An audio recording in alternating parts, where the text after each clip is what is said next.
Tant à Goma qu'à Kinshasa, l'adresse du chef de l'État à la nation au sujet de la marginalisation de la femme dans la composition de l'actuel gouvernement continue de susciter les réactions des femmes. 7 femmes sur 47 membres de l'exécutif, elles crient à l'injustice.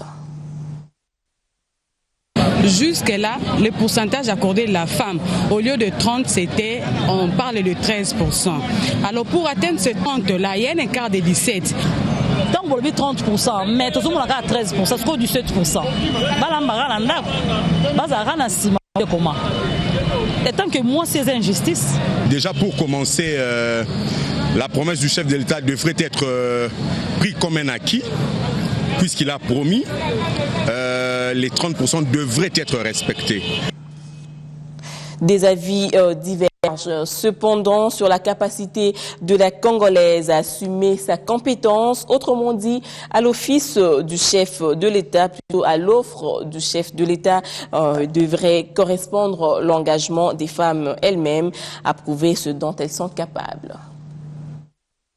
Pour atteindre, en fait, pour réduire cet écart-là, je pense que les femmes doivent se mobiliser. Ils doivent chercher à se faire remarquer dans leurs études. Et c'est à ce moment-là qu'on pourra venir vous solliciter pour de grands postes.